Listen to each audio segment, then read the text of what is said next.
નમસ્કાર, દૂરદર્શન સમાચારમાં આપનું હાર્દિક સ્વાગત છે। શરૂઆત કરીએ મુખ્ય સમાચારોથી। બિહાર વિધાનસભાની ચૂંટણીના 5મા અને અંતિમ તબક્કામાં ચૂંટણી પ્રચાર તેજ। પ્રધાનમંત્રી નરેન્દ્ર મોદી આજે 3 સભાઓને સંબોધશે।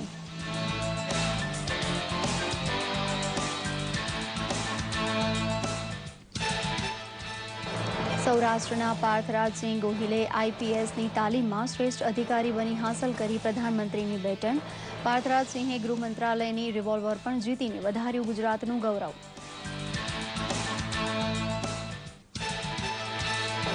અમરેલી જિલ્લાના દેવરાજીયા ગામના ઇન્દુબેન બન્યા મહિલા સશક્તિકરણનો ઉત્તમ દાખલો। ખેતી વપરાશમાં લેવાના સાધનો સ્વયં રીતે બનાવી તેનો કરે છે ખેતીકામમાં ઉપયોગ।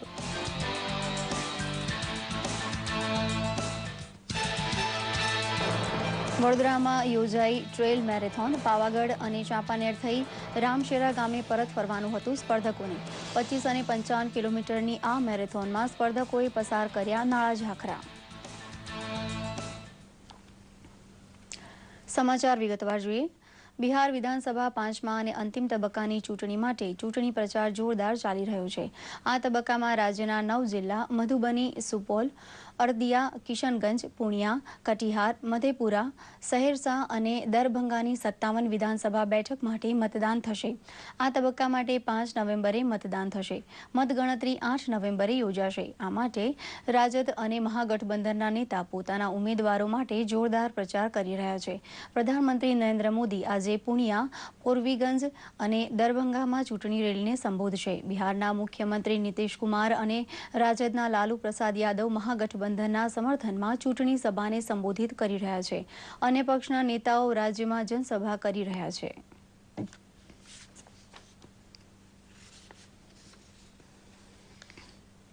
બિહાર વિધાનસભા ચૂંટણીના ચોથા તબક્કામાં ગઈકાલે 57.59% મતદાન થયું હતું। આ તબક્કામાં પશ્ચિમ ચંપારણ, પૂર્વી ચંપારણ, શિવહર, સીતામઢી, મુઝફ્ફરપુર, ગોપાલગંજ અને શિવાંગના કુલ 55 વિધાનસભા ક્ષેત્રમાં લોકોએ મતાધિકારનો ઉપયોગ કર્યો હતો। 12 નક્સલ પ્રભાવી વિધાનસભા ક્ષેત્રોમાં અપેક્ષાથી વધુ મતદાન થયું હતું। પૂર્વી ચંપારણના ઢાકા વિધાનસભામાં 64% મતદાન થયું, જ્યારે સીતામઢીના બેલસરમાં 62% મતદાન થયું હતું। ગઈકાલના મતદાન બાદ મંત્રી રમૈરામ રંજુગીતા અને મનોજકુમાર સહિત ભાજપની રેણુદેવી અને રાજદના પ્રદેશ અધ્યક્ષ રામચંદ્ર પૂર્વ સહિત 776 ઉમેદવારોનું ભવિષ્ય ઈવીએમમાં સીલ થયું હતું। આ વખતે મહિલાઓએ 60.40% મતદાન કર્યું હતું, જ્યારે પુરુષોની મતદાનની ટકાવારી 54.20% થઈ હતી। ઉપરાષ્ટ્રપતિ હામિદ અંસારી 5 દિવસીય ઇન્ડોનેશિયા અને બ્રુનીના પ્રવાસના પ્રથમ પડાવમાં ગઈકાલે જાકાર્તા પહોંચ્યા હતા। જાકાર્તા હવાઈ મથક ખાતે ઉપરાષ્ટ્રપતિનું સ્વાગત ઇન્ડોનેશિયાના ઉપવિદેશ મંત્રી AM ફશીરે કર્યું હતું। ત્યારબાદ ઉપરાષ્ટ્રપતિ દક્ષિણ એશિયાની સૌથી મોટી ઇસ્તિખલાલ મસ્જિદ ગયા હતા। ઇન્ડોનેશિયાના પ્રવાસ દરમિયાન બંને દેશો વચ્ચે આયુર્વેદ, સાંસ્કૃતિક આદાન પ્રદાન, ઉર્જાના ક્ષેત્રોમાં સમજૂતી થશે। સાથે સાથે પ્રત્યાર્પણ સંધિની ઔપચારિકતા પૂરી કરાશે। નાણામંત્રી અરુણ જેટલીએ પોતાની ફેસબુક પોસ્ટમાં નોંધ્યું છે કે વૈચારિક અસહિષ્ણુતાના સૌથી મોટા શિકાર ખુદ પ્રધાનમંત્રી નરેન્દ્ર મોદી છે। ડાબેરી વિચારધારા ધરાવતા લોકો તથા કોંગ્રેસી સહિતના પક્ષ ભાજપ પ્રત્યે દાયકાઓથી વૈચારિક અસહિષ્ણુતા દાખવતા આવ્યા છે, જેની જાણે કેમ કોઈ નોંધ જ લેતું નથી। તેમણે ઉમેર્યું હતું કે હાલ વિરોધ પક્ષનો મનસૂબો એવો છે કે ગમે તે ભોગે સંસદ ચલાવવા દેવી નહીં અને દેશમાં એવું સામાજિક વૈમનસ્ય ઊભું કરવું કે વિકાસનો એજન્ડા પાછળ ધક્કા લઈ જાય।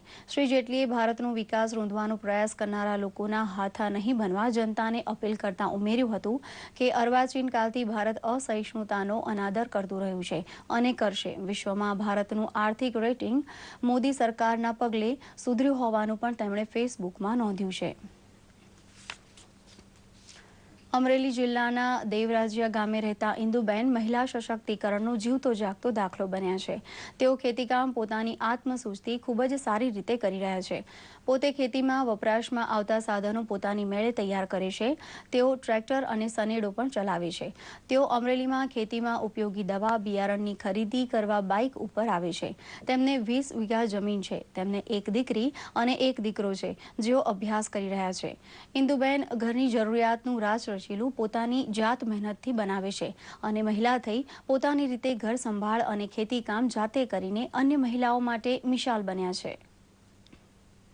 મહિલાઓ જો આગળ આવશું ને અને આ ખેતી કામ કરશું ને બધું કરશું ને ટોટલી તો આપણે એકજૂથ થાવું તો આપણે આગળ આવી શકશું. મહિલાઓ બધું કામ કરી શકે છે. જો ધારે કરી શકે, ટ્રેક્ટર હકાવી શકે, ગાડી હકાવી શકે અને ખેતી પોતે કરી શકે એવું છે. 20 વર્ષથી આ કપાસમાંની ખેતી કરી છે. વડોદરામાં ટ્રેલ મેરેથોન યોજાઈ હતી, જેમાં સ્પર્ધકોએ ઐતિહાસિક સ્થળો પર જઈને નાળા ઝાંખરામાંથી પસાર થઈ અંતિમ સ્થળે પહોંચવાનું હતું. આ સ્પર્ધામાં 270 જેટલા સ્પર્ધકોએ ભાગ લીધો હતો. તેઓએ પોતાની દોડવાની કુશળતાથી વિવિધ મુસીબતો પાર કરી હતી. આ સ્પર્ધકોએ રામશેરા ગામથી પાવાગઢ અને ચાંપાનેર થઈને રામશેરા ગામ પરત ફરવાનું હતું, જેમાં તેઓને કુદરતી તેમજ ઐતિહાસિક સ્થળોનો નજારો જોવા મળ્યો હતો. આ સ્પર્ધા 25 કિલોમીટર અને 55 કિલોમીટર એમ 2 કેટેગરીમાં યોજાઈ હતી. स्पर्धकों તેમના અનુભવો જણાવ્યા હતા. मेरा पहला ट्रेल रन है और 42 किया हुआ है, लेकिन 42 से पहली बार आगे जा रही हूँ. इट वॉज ऑसम, लेकिन प्रैक्टिस करनी पड़ेगी. સિટીની અંદર જે રોડ રનિંગ થતું હોય છે મેરેથોનના સ્વરૂપમાં, એના કરતાં હવે આ નવો કન્સેપ્ટ આવી રહ્યો છે કે ભાઈ લોકોને રોડ ઉપર તો દોડે જ છે, પણ રોડ ઉપરાંત પણ ટ્રેલની અંદર દોડવાથી એનો જુદો નેચરથી વધારે નજીક જવાય. આમાં તમને ખબર નથી ક્યારે ખાડો આવશે, ટેકરો આવશે, પાણી આવશે, કાંટા આવશે અને આ બધા વચ્ચે દોડવાનું હોય છે. તેથી આ રનિંગ એન્થુઝિયાસ્ટ માટે આ નવી જ પ્રકારનો ઇવેન્ટ ડેવલપ થઈ રહ્યો છે. હૈદરાબાદ ખાતે આવેલી નેશનલ પોલીસ અકાદમીમાં તાલીમ પૂરી કરી આઈપીએસમાં જોડાયેલા 141 અધિકારીઓ પૈકી સૌરાષ્ટ્રના પાર્થરાજસિંહ ગોહિલે પ્રધાનમંત્રીની બેટન સેવા જેવા સર્વોચ્ચ ઇનામ સાથે પહેલો ક્રમ હાંસલ કરી ગુજરાતનું ગૌરવ વધાર્યું છે. તાલીમ દરમિયાન શ્રેષ્ઠ દેખાવ કરનાર પાર્થરાજસિંહને ગૃહ મંત્રાલય તરફથી કદર રૂપે રિવોલ્વર પણ અપાઈ હતી. રાષ્ટ્રીય સુરક્ષા સલાહકાર અજીત દોવલતના વરદ હસ્તે બંને ઇનામ હાંસલ કરી ગુજરાતનું ગૌરવ બનેલા પાર્થરાજસિંહ ગોહિલે જામનગરથી મેડિકલ કોલેજમાંથી ડોક્ટર બન્યા બાદ દેશ સેવા માટે સિવિલ સર્વિસમાં ઝંપલાવવાનું પસંદ કરી ઝળહળતી ફતેહ મેળવી છે. મારું સર્વે ગુજરાતી ભાઈઓ બહેનોને એ જ કહેવું છે, સિવિલ સર્વિસીસનો જે રસ્તો છે એ સૌથી સારો, કારણ કે તેના દ્વારા આપણે જે લોકો માટે કામ કરવા માટે કોઈ પણ પ્રકારનું સારું કાર્ય કરવા તો એનો ઉપયોગ કરી શકીએ છીએ અને આપણી ખંત, મહેનત અને બુદ્ધિનો ઉપયોગ કરીને લોકોના ભલા માટે સારામાં સારું કામ કરી શકીએ. રાજ્યપાલ ઓપી કોહલીએ ગઈકાલે અમદાવાદમાં ઓઢવ ખાતે 70 પથારીની સવલતવાળી નવનિર્મિત સેન્ટ્રલ યુનાઇટેડ હોસ્પિટલનું લોકાર્પણ કર્યું હતું. આ પ્રસંગે રાજ્યપાલશ્રીએ જણાવ્યું હતું કે હોસ્પિટલ જેવા ઉપક્રમો દ્વારા સમાજ સેવા સાથે માનવ સેવાનું ઉત્તમ કાર્ય કરી શકાય છે. તેઓએ દર્દીઓ પ્રત્યે સંવેદનસભર અભિગમ કેળવવા હોસ્પિટલના તબીબો તથા સહાયક સ્ટાફને અનુરોધ કર્યો હતો. મહદઅંશે ઔદ્યોગિક કામદારો ધરાવતા વિસ્તારમાં હોસ્પિટલ બનતા જરૂરિયાતવાળા નાગરિકો ઘર આંગણે જ સ્વાસ્થ્ય ચિકિત્સા સુવિધા મળશે તે અંગે રાજ્યપાલશ્રીએ સંતોષ વ્યક્ત કર્યો હતો. અમરેલી જિલ્લામાં જાફરાબાદ બંદર નજીક દરિયાઈ વિસ્તારમાં સાગર સુરક્ષા દળ તથા અમરેલી પોલીસ દ્વારા સંયુક્ત રીતે સાગર સુરક્ષા કવચ યોજવામાં આવ્યું હતું. જાફરાબાદ, કોડીનાર, રાજુલા, મહુવા વગેરે બંદરોને સાંકળતી દરિયાઈ પટ્ટીના વિસ્તારોમાં દરિયાઈ સુરક્ષા મજબૂત રહે તે માટે સાગર સુરક્ષા દળ તથા અમરેલી જિલ્લા પોલીસ તંત્રના સંયુક્ત ઉપક્રમે ચાંપતી નજર રાખવામાં આવે છે. કોઈપણ આતંકવાદી કે દેશ વિરોધી પ્રવૃત્તિ પર નજર રાખવા જવાનોને એલર્ટ રાખવા સાગર સુરક્ષા કવચનો કાર્યક્રમ યોજવામાં આવ્યો હતો. દરિયાઈ વિસ્તાર નજીક આવેલા ઉદ્યોગો, બંદરોની જેટી, મહત્વના સ્થળોની સુરક્ષા માટે જરૂરી બંદોબસ્ત ગોઠવવા તથા પ્રજાને એલર્ટ કરવા સઘન પેટ્રોલિંગ થાય તેની તકેદારી રાખવાનું જણાવાયું હતું. કોઈ પણ સમયે જે શક્યતા હોય એના માટે એ ઓપરેશન સાગર કવચ યોજવામાં આવેલું જ છે, જેથી પેટ્રોલિંગ સઘન રહે અને જનતા પણ જાગૃત રહે. જે કોસ્ટલ વિસ્તારના માણસો છે એ લોકો પણ જાગૃત રહે એ માટે આ એક્સરસાઇઝ કરવામાં આવી રહ્યું છે. રાજકોટમાં 69મી સિનિયર એક્વાટિક નેશનલ કોમ્પિટિશન યોજાઈ હતી, જેમાં દેશના નામાંકિત અને યુવાન અને પ્રતિભાશાળી તરવૈયાઓએ ભાગ લીધો હતો. રાજકોટમાં આવી સ્પર્ધા પ્રથમ વખત યોજાઈ હતી. રાજકોટના સરદાર વલ્લભભાઈ પટેલ સ્ટેડિયમ ખાતે 69મી સિનિયર એક્વાટિક નેશનલ કોમ્પિટિશન યોજાઈ હતી, જેમાં દેશભરના સ્પર્ધકોએ ભાગ લીધો હતો. રાષ્ટ્રીય અને આંતરરાષ્ટ્રીય સ્તરની સ્પર્ધામાં ગૌરવશાળી સ્પર્ધકોએ પણ આ કોમ્પિટિશનમાં ભાગ લીધો હતો. ગુજરાતના રોલ મોડલ એવી માના પટેલે પણ આ સ્પર્ધામાં ભાગ લીધો હતો. लोगों को बहुत अपेक्षा होती है कि अभी इसमें गोल्ड सो वो ऐसी तरह से अच्छा भी है कि लोग मेरे पे ट्रस्ट करते हैं कि मैं और अच्छा कर सकती हूँ और मैं उसको मेरी स्ट्रेंथ बना के अच्छा परफॉर्म कर रही हूँ. सो मुझे बहुत अच्छा लगता है.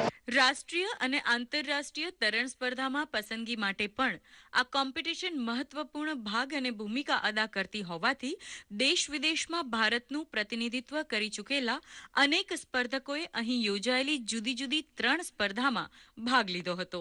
इस बार गुजरात में इवेंट हो रहा है और मतलब काफ़ी अच्छा करवा रहे हैं. ऑर्गेनाइजेशन काफ़ी अच्छे तरीके से ऑर्गेनाइज करवाया गया है. આયોજકોએ પણ આ કોમ્પિટિશનમાં ભાગ લેનારા દરેકને વધુને વધુ મહેનત કરીને ઉજ્જવળ ભવિષ્યની કામના કરી હતી. जैसे सज्जन कुमार है गुजरात से, माना पटेल है, वीर धवल खांडे महाराष्ट्र से है, कर्नाटक से सौरभ है, ये सभी बहुत क्रेडिट वाले, बहुत बढ़िया उम्दा हमारे स्विमर है. उसका फ्यूचर बहुत अच्छा है. આગામી ફેબ્રુઆરીમાં ગુવાહાટી ખાતે યોજાનારી એશિયન ગેમ્સ માટે પણ સ્પર્ધા ઘણી જ મહત્વપૂર્ણ માનવામાં આવે છે. આવી સ્પર્ધાઓને કારણે ચુનંદા ખેલાડીઓને એક પ્લેટફોર્મ મળી રહે છે અને તેઓ પોતાનું કૌશલ્ય નિખારી શકે છે. દૂરદર્શન સમાચાર, રાજકોટ. અમદાવાદ શહેર ભાજપા દ્વારા વક્તા અભ્યાસ વર્ગ નામે એક કાર્યક્રમ યોજાઈ ગયો. કાર્યક્રમને પ્રદેશ ભાજપા પ્રવક્તા આઈ.કે. જાડેજા અને શહેરના મેયર મીનાક્ષીબેન પટેલે પ્રારંભ કરાવ્યો હતો. કાર્યક્રમમાં અમદાવાદ શહેરના 48 વોર્ડમાંથી પસંદગી પામેલા 350 જેટલા કાર્યકર્તાઓએ ભાગ લીધો હતો.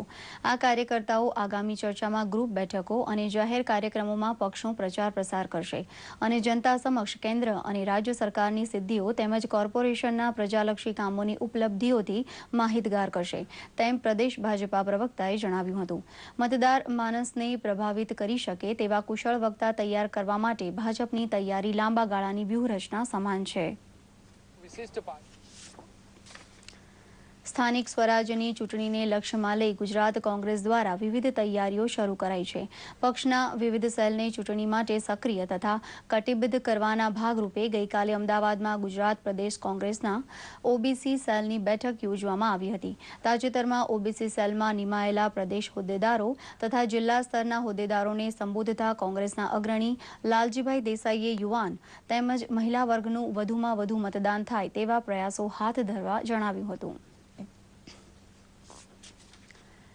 ભારતમાં ડાયાબિટીસના સૌથી વધુ દર્દી ધરાવતા ગુજરાતમાં નાની ઉંમરે ડાયાબિટીસ લાગુ પડવાનું પ્રમાણ વધતું જતું હોવાથી સેવાભાવી વલણ ધરાવતા ડોક્ટર અને તબીબી સંસ્થા જાગૃતિ માટે કાર્યક્રમ યોજાતો રહે છે.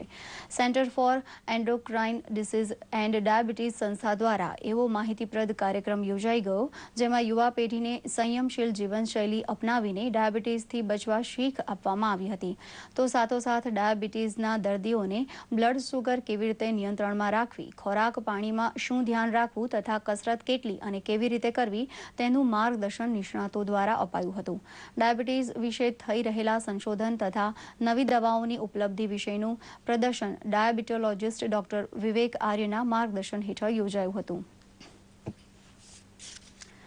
દિવાળીમાં રંગબેરંગી અને ઝબૂકતી લાઇટિંગવાળી વીજળી સંચાલિત રોશનીનો ઉપયોગ વધ્યો છે, ત્યારે ગોધરામાં આજે પણ કુંભારો દ્વારા બનાવાતા વિવિધ આકારના માટીના દીવડા તથા કોડિયાથી ઘર આંગણે દીવા પ્રગટાવવાનો રિવાજ ચાલુ રહ્યો છે. દિવાળી આવતા પહેલા જ કુંભાર પરિવારોના બધા સભ્યો ચાકડા ચલાવી માટીના દીવડા બનાવવામાં પ્રવૃત્ત બને છે. ગોધરાના કુંભાર ભાઈઓ દિવાળી તહેવારોમાં માટીના દીવડા બનાવી 5 થી 10 હજારની કમાણી કરે છે. દીવડાના કારીગર જીતુભાઈ વરિયાના જણાવ્યા અનુસાર સરકાર કુંભારોને જરૂરી મશીનરી તથા વીજળી માટે લોન સબસિડી આપે તો કુંભારો માટે પ્રમાણમાં દીવડા બનાવી વધુ ઉત્પાદન કરી વધુ આવક મેળવી શકે. કુંભાર માટે દીવડાનો વેપાર દિવાળી સુધારે છે. આ સાથે આ સમાચાર બુલેટિન અહીં સમાપ્ત કરીએ છીએ. નમસ્કાર.